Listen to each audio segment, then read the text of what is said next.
Ahojte, ahojte. Dneska skúsime taký iný typ výkladu. Pozrieme sa na to, čo nás čaká v láske, alebo teda čo vás čaká v láske. A použijeme na to tieto dvoje rôzne karty. V podstate budeme mať dva balíčky, čiže vy si nejako pocitovo vyberte, ktorý balíček vás ťahá k sebe, ktorý výklad teda bude pre vás určený. A vyberiete si ten svoj balíček a uvidíte, či teda s vami bude tento výklad rezonovať. Čiže budeme mať dva výklady na vývoj v láske, alebo teda čo nás čaká v láske. Použijem tieto krásne kartičky od duhovej Tamy. Jedny sú pocitové kartičky, druhé sú zamilované hrdličky. Obidva balíky sú veľmi vhodné práve na výklad ohľadom lásky. Takže pre niekoho tu máme toto rúžové srdiečko, rúženinové, a tieto pocitové kartičky, a pre niekoho tu máme toto zelené srdiečko a zamilované hrdličky, tiež od duhovej Tamy. Takže skúste sa trošku nacítiť. Upozorňujem ešte, že výklad je kolektívny, čiže nemôže rezonovať s každým. Ak sa mi rezonovať bude, budem rada, keď mi necháte komentárik, dáte like. A ak s vami rezonovať nebude, tak nevadí, vôbec nezúfajte. Počkajte si na ďalší výklad, tento nebol asi určený tým pádom pre vás. Takže mohli by sme sa rovno pozrieť na ten prvý balíček. Začneme. Takže prvým balíčkom, tí, čo ste si vybrali prvý balíček, pozrieme sa na taký rýchly výklad, čo vás čaká v láske. Takže ideme na to. Prvá kartička. Smútok. Minulosť, bolesť, bývalý partner. Takže vyzerá to tak, že tento balíček je pre niekoho, kto sa v blízkej minulosti, teda v nejakej tejto dobe asi rozišiel s niekým, ukončil nejaký vzťah a vyzerá, že ešte si to pomaličky spracovávate, že vás to ešte bolí, ste nešťastní a myslíte možno ešte na toho svojho bývalého partnera, partnerku, ešte to nemáte úplne zahojené, takže uvidíme, čo vás teda čaká. Nejaký vývoj v láske.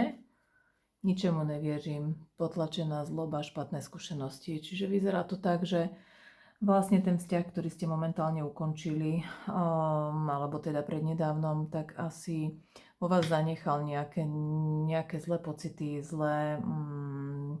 nebolo to ukončené práve asi nejakou vzájomnou dohodou alebo niečím takým, že teda sme si prešli nejakým vývojom a povedali sme si, že teda ideme od seba. Asi to vyzerá skôr tak, že vám niekto ublížil a tá druhá strana, teda že vám ublížila a dosť vás to zasiahlo. Ste aj nahnevaní, ste teraz takí sklamaní, že sa možno že bojíte, čo bude ďalej a neveríte tomu, že by mohlo prísť niečo lepšie. Poďme sa pozrieť ďalej. Odmietam nezodpovednosť za svoje činy, za rozhodnutí, za život. Takže vyzerá to tak, že u niekoho by mohlo byť aj, že z tej vašej strany tam došlo vlastne k nejakému tomu ukončeniu. Možno, že ono vždycky sú dve strany toho vzťahu. Hej, nikdy ten vzťah neskončí kvôli jednej, ako môže byť, ale väčšinou teda sú na vine obe strany a proste netreba to brať takto zúfalo. Vyzerá, že vy ste ešte v takej tej fáze smutku, takého možno aj popierania, že ešte stále možno dúfate, že sa to nejak napraví, alebo ste veľmi nahnevaní, sklamaní, ale každý koniec, ktorý vám príde do života, vás má pripraviť na niečo ďalšie, čo vám má prísť do toho života a práve to tomu musí uvoľniť miesto. Čiže treba sa nad tým skúsiť zamyslieť takto. Ja viem, že ako zo začiatku to musí byť veľmi ťažké. Boli to, aj ten smutok si musíme prežiť, čiže samozrejme nepotláčate pocity. Treba si prežiť, treba si to odsmutiť, ale treba myslieť na to, že vlastne niečo ďalšie nás určite čaká, že nebude to takto navždy.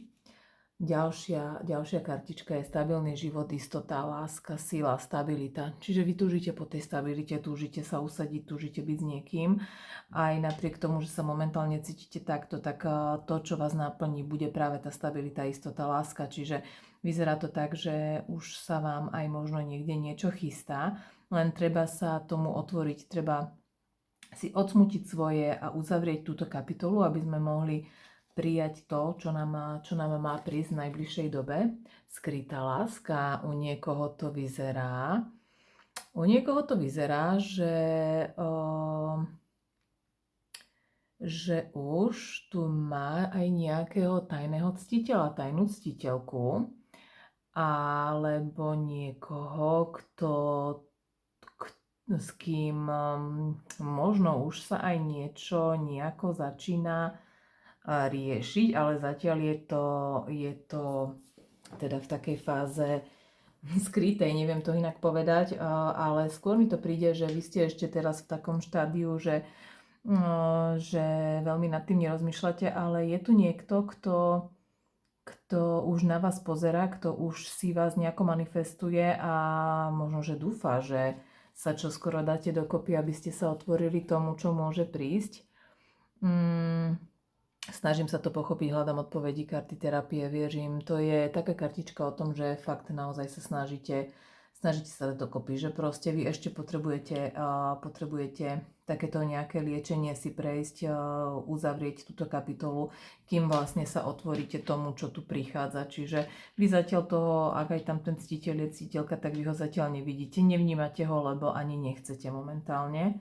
Mi to skôr tak príde, že je to potvrdzujúca karta, čiže naozaj asi ešte nie ste na to pripravení, ale niekto tam už je, niekto už na vás čaká. Čiže táto karta potvrdzuje to, že áno, niekto tu už je, ale vy ešte teda na to pripravení nie ste, ale v najbližšej dobe zdržujú naše setkanie. To je zase podľa mňa o vás, lebo proste vy si potrebujete prežiť to, čo sa vám tu udialo a potrebujete sa z toho naozaj dostať. Nie je to jednoduché, samozrejme, pokiaľ išlo o nejaký vážnejší vzťah, skončil zle, boli ste sklamaní, nedá sa hneď vhupnúť do niečoho nového a proste fungovať úplne v poriadku. Čiže ak tam aj niekto je ten nápadník alebo teda ctiteľ, tak proste chce to čas. Musí byť aj on trpezlivý, aby ste sa vedeli vyposunúť ďalej. No, zázrak, zrození síly, vesmír zasahuje, čiže vyzerá to tak, že po tom, čo si prežijete, vlastne ten smutok, alebo si to nejako vyliečite, túto ranu, ktorá sa vám v minulosti stala, tak príde nejaký zázrak, príde niečo, čo vás naplní šťastím, čo vás vlastne nejako povzbudí a vy sa otvoríte aj tomu, čo má prísť. Pozrieme ďalej, nový človek, takže predsa len príde niekto, úplne nová osoba, píše sa tu nová osoba, čiže nový človek. Príde vám niekto do života, kto vlastne tento zázrak vo vás nejako vzbudí, nejako ho vás otvorí. Čiže len treba, aby ste vy sa dali najprv trošku do poriadku. Musíte byť otvorení tomu vzťahu novému, tomu človeku. Musíte vedieť prijať túto novú osobu do svojho života, takže ale vyzerá to veľmi nádejne. Poďme sa ešte pozrieť ďalej. Úprimná láska, takže je možné, že ten nasledujúci človek, ktorý vám už vstúpi do života, bude možno, že aj ten pravý. Samozrejme je to individuálne, je to kolektívny výklad, hej, pre niekoho to môže byť zase nejaká kratšia etapa, pre niekoho to môže byť naozaj, ale tá úprimná láska, ten pravý. Čiže vy keď sa dáte dokopy po tomto rozchode a príde vám nejaká tá nová osoba, nový človek a vy mu dáte šancu, tak mohla by z toho byť naozaj pekná úprimná láska, ktorá by vás posunula ďalej a vlastne by vám naplnila presne to, čo vy vlastne očakávate od toho vzťahu. Môžeme pozrieť, čo máme na spodku balíčka, no krásne, oficiálny partner, takže vlastne po tomto zlom období, ktoré momentálne máte, po tomto rozchode, po tomto zahojení, keď vám príde ten nový človek, je možné, že už sa stane vlastne vašim oficiálnym partnerom. nemyslím teraz iba, že randenie a tak, ale táto karta už hovorí o takom tom oficiálnom, naozajstnom, možno, že aj svadba do budúcna, ako nehovorím, že hneď, hej, samozrejme, však musíte sa spoznať, má to nejaké fázy, vývoj, tieto vzťahy, ale je možné, že by už ten ďalší nasledujúci vzťah mohol byť tým pravým pre vás. No tak super, balíček číslo 1 s týmto ruženinovým srdiečkom. Vyšlo vám to, aj keď máte teraz horšie obdobie, celkom pekne. Čakajú vás krásne časy, čo sa týka v láske. Tak dajte vedieť, či to s vami rezonovalo a poprípade potom, aj keď vám tá nová osoba vstúpi, kľudne sa môžete k tomu videjku vrátiť a môžete mi tam nechať komentárik, že už je to tu. Takže majte sa krásne a ideme na balíček číslo 2. Takže vítajte pri balíčku číslo 2 a ideme sa pozrieť pre tých, ktorí si vybrali tento balíček s týmto zeleným srdiečkom. Myslím, že to bude avantúry, neviem momentálne, to je jedno. Ideme sa pozrieť teda, čo vás čaká v láske. Takže balíček číslo 2. Čo vás v najbližšej dobe čaká v láske? Poďme na to.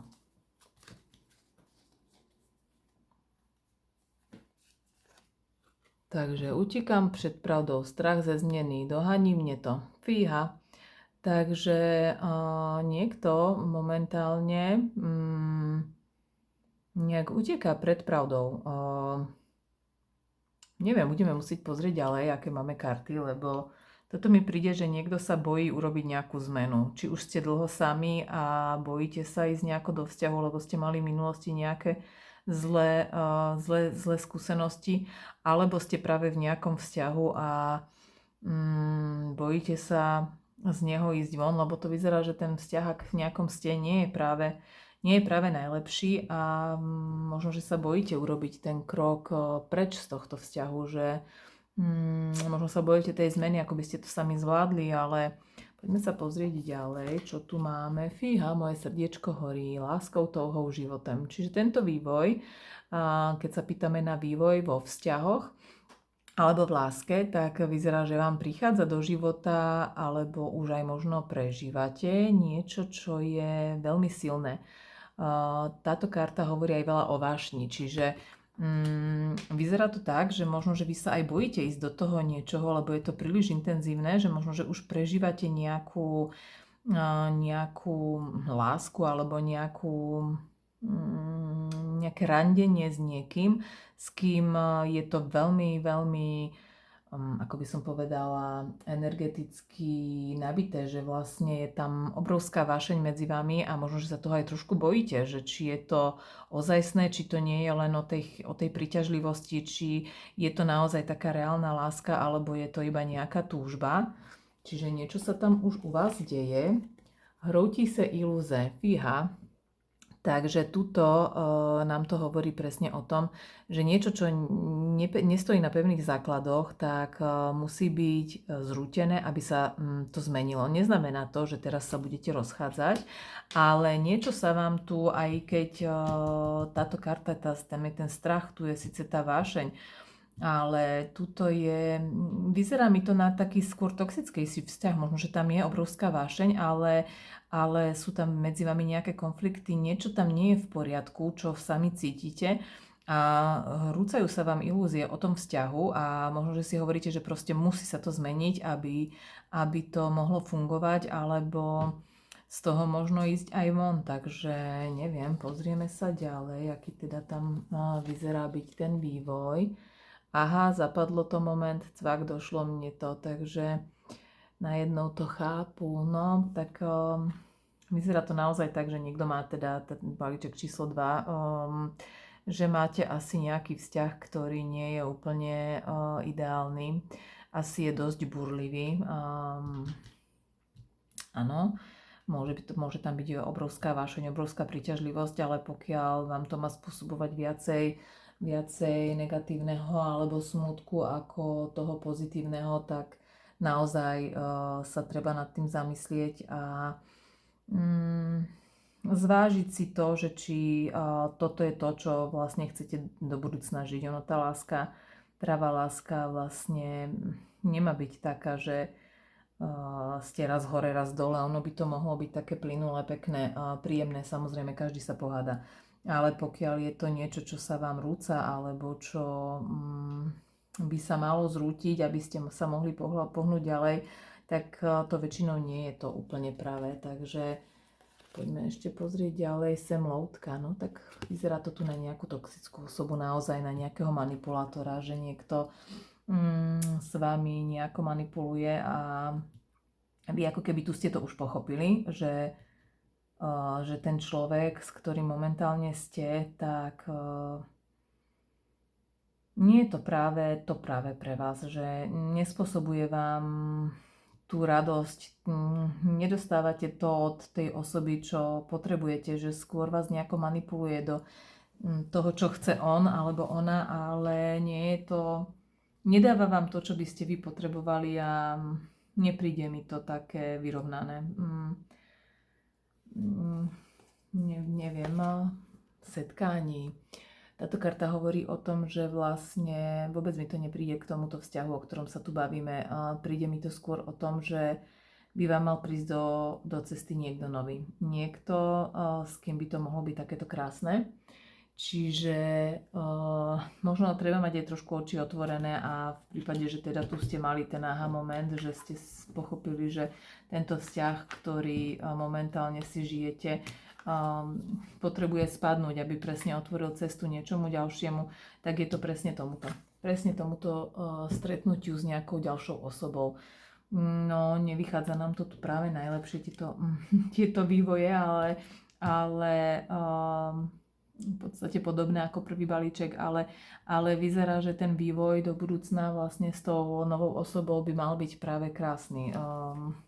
To stretnutie by malo byť to práve divoká karta, to je osudová karta, vesmír, Micha karty, možnosť absolútnej zmieny. Využiješ túto možnosť? Táto karta presne hovorí o tom, že máte eso v rukave, že vlastne vám keď príde táto ďalšia osoba, tak vy máte možnosť úplne zmeniť vlastne svoj život od základov.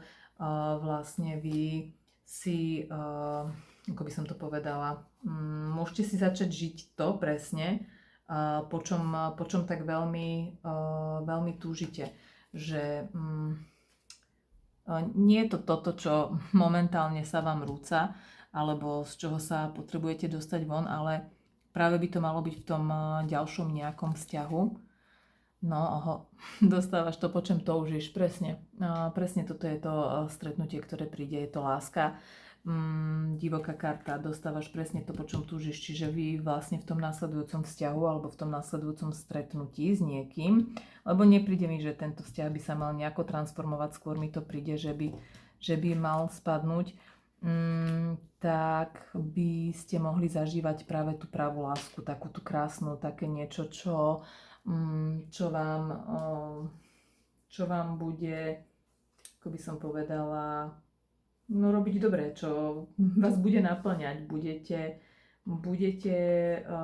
vlastne konečne šťastní. Takže ja si myslím, že takto by sme to mohli asi aj uzavrieť. Môžeme ešte keď tak pozrieť, čo máme na spodku balíčka. Ešte prstínek, svadba, oficiálny vzťah, no. To nám ide k tomu novému, hej. Čiže áno, je to pravda, že ten nový vzťah, ktorý vám príde, by práve mohol byť nejakým takým naplňujúcim pre vás, takým osudovým, z ktorého by naozaj mohlo niečo vzniknúť aj do budúcna. Takže aj keď to momentálne nevyzerá práve najlepšie u vás, čakajú vás krásne časy. Budem rada, keď sa mi ozvete, či to s vami rezonovalo a či ste sa v tom našli a po prípade aj do budúcna napíšete, vrátite sa k videjku, že či to takto bolo a budem vám všetkým držať palce. Majte sa krásne, ahojte.